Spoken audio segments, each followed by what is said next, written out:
We're all welcome to the tutorial today in graphics, and we're using Corel X3. Later on we'll be going to higher versions of CorelDRAW so I can see the differences that lies in them. And before we go on, implore you to hit the subscribe button and also on the notification bell so you'll be abreast with all the videos that will be dropping in this channel now and in time to come. Alright, so we're going straight to the point, and we're working on A4 and dimensions. We can use our inches as dimensions. Alright, I just told us you can head on your zoom to Z. Let's zoom out, zoom in.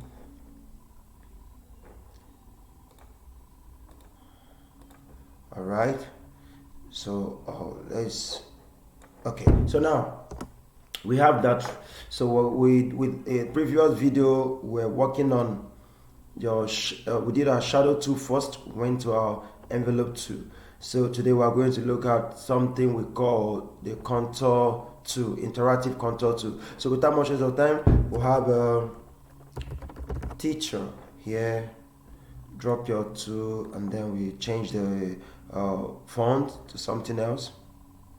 Let's look at something font that we okay for us. Let's say looking at this or this. Okay, all right, teacher. So we head on to this place and we expand it. When you hold your shift key, you expand at all angles. All right, so this teacher, we're going to give it a color. Let's say we'll give it a color orange, and we want to now use the extrude tool for this. All right, so what we do, we come to interactive tool over here, we click on the arrow beside it pointing downwards, and we get our contour tool. Or contour tool rather, not extrude tool, contour tool. And then when you click on the contour tool, just like always remind us, the next focus will be on your property bar where you've seen the properties of the contour tool, displayed. Everything here are for you, although we'll be looking at basically the ones that concerns us for now. On your own spare time, you harness other ones. Okay, so let's go on to do one or two things with it. Now we're here at any point in teacher. It could be C, it could be T. You just click and then you drag and leave it. So what I just did, I just clicked and drag. Yes, you click and you drag to apply the effect or to apply that very tool. Now when I've applied it, look at what happened. If you observe what is happening, what the color you are seeing inside is blue. What does it tell you? It's telling you that this blue is picked from the property of contour. And if you go over here, you observe that the fill color here is blue. That's navy blue. But if you look at the color that my teacher came with, it came with orange, and the orange are lined outside the text. You see, it's lined outside the text. So what really happened here? So let's go on and see what is happening. Now the contour had different types. Mind you, I told us about the precepts. You can see how different precepts look like, when you do them. So, but we're not concerned with the precepts. We want to do it ourselves. Now, when you come over to here, you notice that the contour tool have different types. We have to center, we have inside, we have outside. And merely looking at these three, you observe that the middle one, which is the inside, is activated. And that's the main reason why after dragging this, after applying this tool, we were able to see this blue background playing out inside the text. Now, if we change this to outside, let's go now. It's what is happening. Outside now, the color blue now is lined outside the teacher. As you can see here, it is lined outside the teacher, meaning that the contour effect is dropped outside, why my main original text color and any other property I've actually picked for the text is inside. That's why. So if I come here on my color and I click blue, see the blue is right inside. Now if I want to change the contour color, I come here to change it to red. Red. You see the red is outside. I think we're clear about that. All right. So now, if you observe something now, we also have to center. Yes, to center. See, to center. This is inside. Almost they almost look the same. Yeah, almost look the same. So we have to center. We have inside, and then we have outside. Most of the times I use outside. Yeah. But so let's go ahead. Now the next thing we're going to look at is the contour steps. The contour steps are 6. So 6 is too much for me. You can reduce it by highlighting and typing in a number like 2, and you click outside. It's effected. Now I can change it to 3, 4, 5, 6, 7, 8, 9, 10. But the more you do that, it loses the beauty. So I always work with the least I work with from 2 to 3. So let me leave it at 2 or even 1. Then looking at this, it will look more like an outline. You think, this is a red outline. You don't know that this is actually a contour. Okay, so but how do we actually differentiate it to show that no, this is a contour? We can do that by going to our contour offset. When you come to your contour offset, the value inside there is 0.021. 0.021. If you increase it by clicking the up arrow, you see what's happened? It's increasing, and you are getting a different view of this. You see what's happening? I know you might have seen our words designed in this pattern. You see, looking so amazing. Now, so you can play around with it, but don't over drag it. This is 0.521, so we can take it down to here. Okay, so let's now continue with the work. Now, let me explain something vividly. Let's go back to our picture. When I click on teacher, over there, here in our status bar, the fill color as written here, the fill color is cyan, which is blue, but there's no outline color. Yeah, there's no outline color. So coming over to contour, let me click the contour.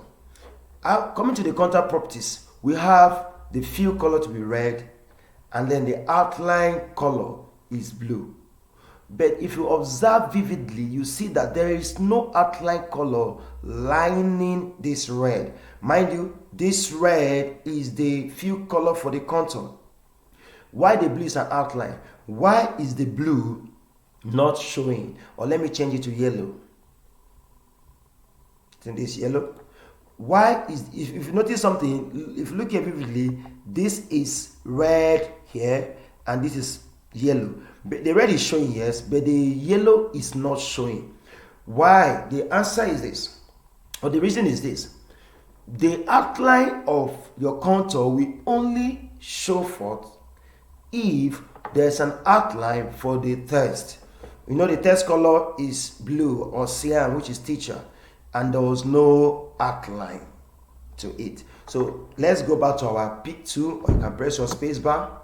When you press your space bar, you can select your teacher. Mind you, there's a difference between clicking here on the red. When you click on the red, you are selecting the contour tool, contour effect. But if you are clicking inside, you are selecting the main text you've typed initially. So let's give this main text, which color are we going to use now? Let's give it a black outline. Mind you, if you want to color the outline, you have to right click on your mouse. So let me right click on my mouse. Immediately I right click on my mouse, you see the black comes up here. Look at the black outline comes up here. Yeah. Now, because the black outline is out, let me zoom in. You notice that there's also a yellow outline. This yellow outline belongs to this contour. Yes. Why this black belongs to this original text we've written, the plain text. All right. So if you notice something, we are not seeing it very clear because the thickness of the width or the weight of the outline color is not much. So let's take that class now. Let's take that lesson or that tip. Now, how do I increase it? When you come over to here, down here on your property, your status bar, you notice that the black written here, that's the outline color written down here, is what? Hairline. Hairline is just like the hair on your head that is not very thick. So that's the significance of this, or that's the explanation of this outline not being so thick. But you can actually, increase the thickness. How do we increase the thickness? You come over here. If you notice this icon representing a paintbrush is located in several places. One of the places is here also. This place is also called an outline tool. Here also is an outline tool. So I can double click here to take me to wherever I'm going, like double clicking this way. See, it takes me to the outline pen, this dialog box. If I close here, if I come over here, on the arrow beside it down there, also have the outline pen dialog, having a shortcut key of F12. So I can click, it will still take me to the same place that I was taking to when I clicked on this. Yeah, so already it's telling me that the outline color is black, which is not disputable. And then the width now is hairline. Make sure that here is points. Points makes it easier for us to increase the thickness of the outline. So from hairline, I'm going to move this thing to 2 pt. That's 2 points. I say okay. You see what's happened? Because it is thick now, the thickness of the outline, which is black, has also gone beyond this black or this text, and it has also affected the thickness of the contour. This yellow is not thick. Yeah, that's how we do that. So now, if I go back, it's F12, that is a shortcut. So let me double click here. It takes me to here. I can reduce it from 2.0 to 1.5. If you don't get 1.5 here, that means you need to type it with your keyboard. 1.5 points. You now say okay. It has actually decreased. So let's finish up what we have in this outline pen dialog box. Now, if you want the line to be a regular line, continuous line, this is where you get it. Look at the style of line. If you want it continuous, if you want it dotted, you see, it's dotted. If you want it like a broken line, like this, a line also broken, you can have something like this. So everything we are doing, as what you see is what you get. As you're doing, you are seeing the changes. If you want a long dash and a point, it's a long dash and a point. Look at it. Have a long dash and a point.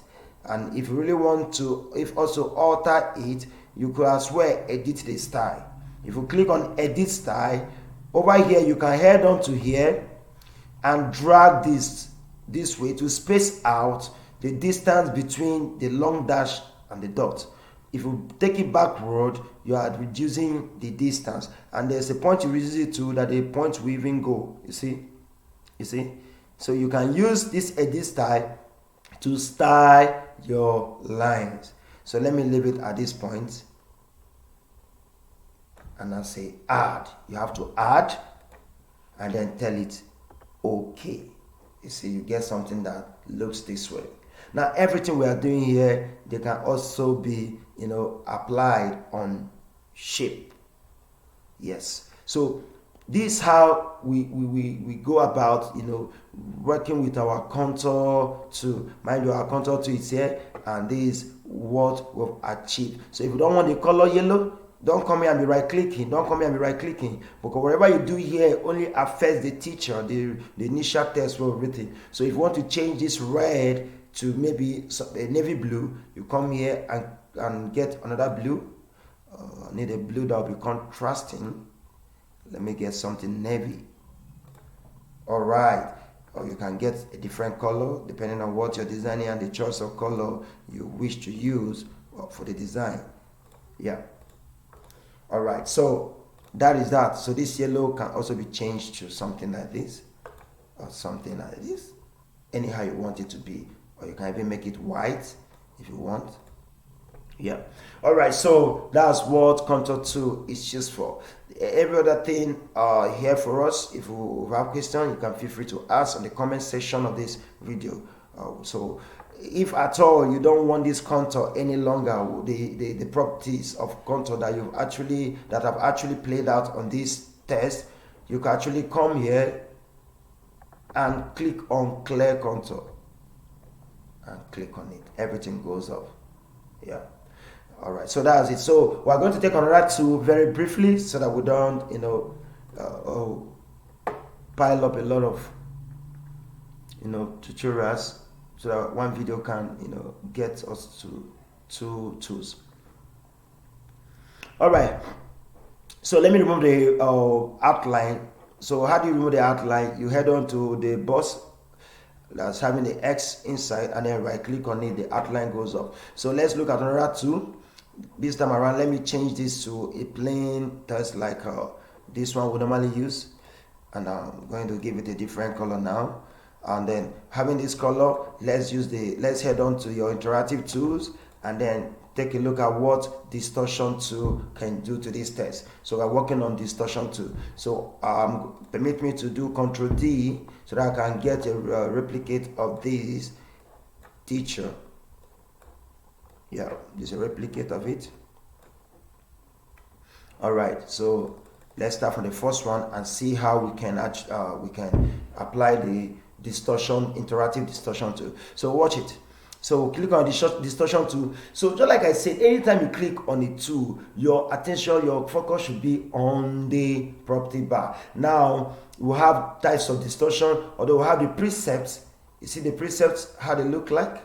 I think we can play around with this. Let's get a shape. A rectangle shape. And then give it a color, green. No outline, you right click. Now we'll click on our contour. Let's do the precept. You see pool 1. You see what happened? Yeah. You see your pool 4. What you see is what you get. No, as you're seeing it being explained, I want you to swirl. You see? You can do all those things. Ctrl Z, you can do everything.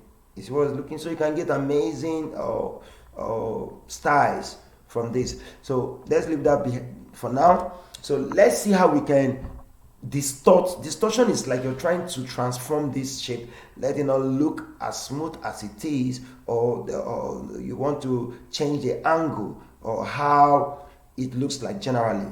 So when we click on our distortion tool, you will not tell the Microsoft, sorry, you now tell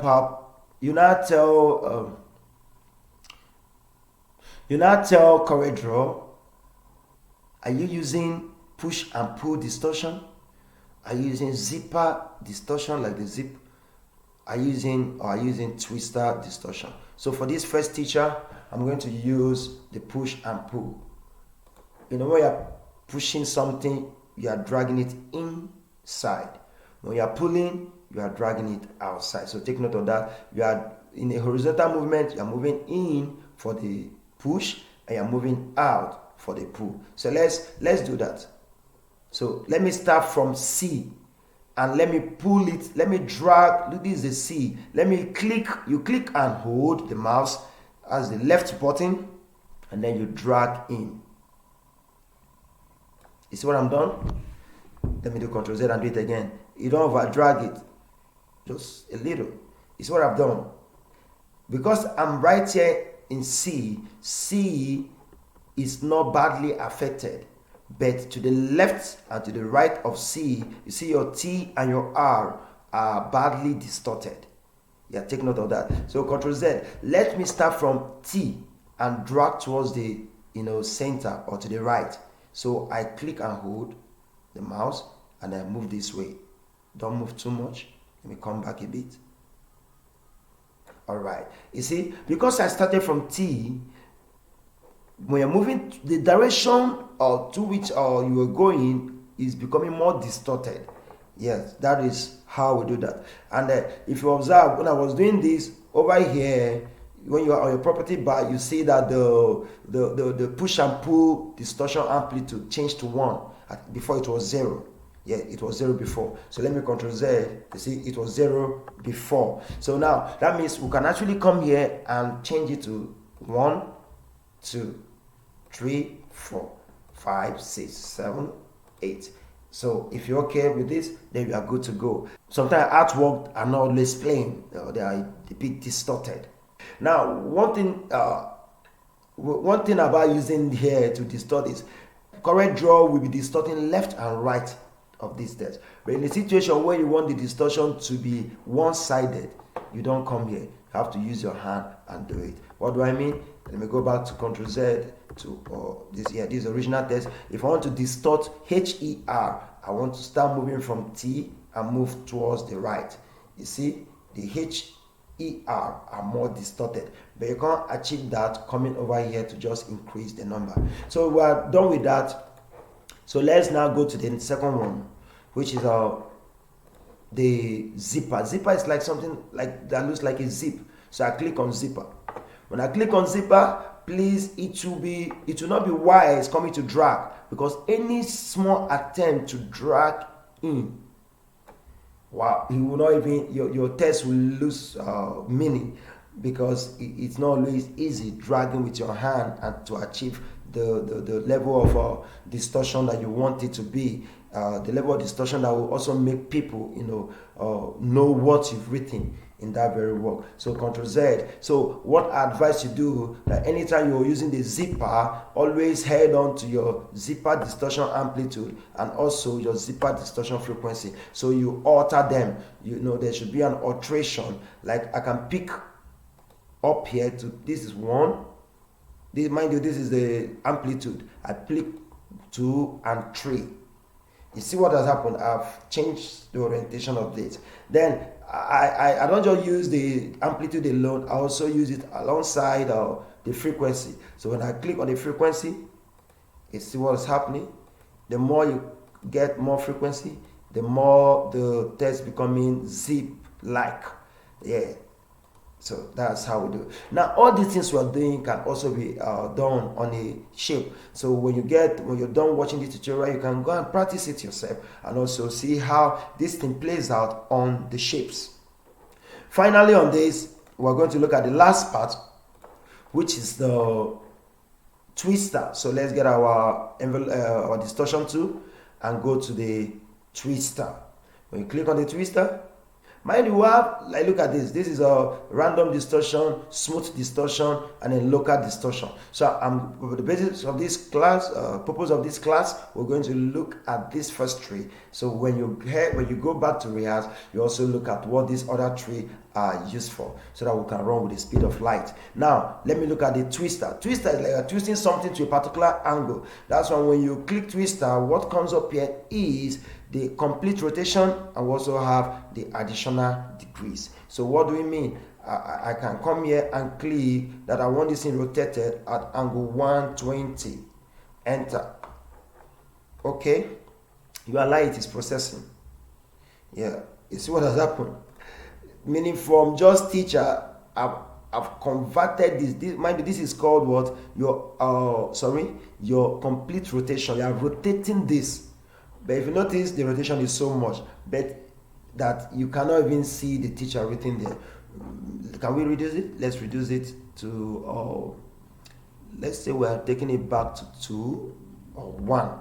Enter. You see? 0. So let's come to this place and see how it does. So you see, I think this one will be okay. See, the more you click, see how it's going? So you can change the orientation of a text this way. Yeah. So let's take it back to 0 and try to do it with our hand. So when you click on when you're already here, you can hold on. You can hold any part of the text like H or C, and then you try to move. Just try to move up or down, and you can get something that looks this way. And this movement I've done, the angle is what? Additional degree is what? 50. Yeah. So this is how we go about that. And if you mistakenly add one here, you're going to change a lot of stuff. Meaning that if you really want to use this complete rotation, you can apply that to, okay, let's get a shape like this shape, and you want to twist it using the twister. When you come here, you see, only using what do you call it, the complete rotation, you see what's happening. We are getting something that looks so beautiful that you can use in applying to your design. Yeah, something like this, very beautiful. You can just form this and write something inside, maybe someone's age like 20 and every other thing. So that's what the distortion tool is used for. And we also looked at your contour tool. Yeah, your contour tool, distortion tool, contour tool. So when we come again, we're going to look at other ones so that we can finish up the interactive tools and start looking at the real-time designs. Thank you so much for tuning in to the channel. Thank you so much for your time.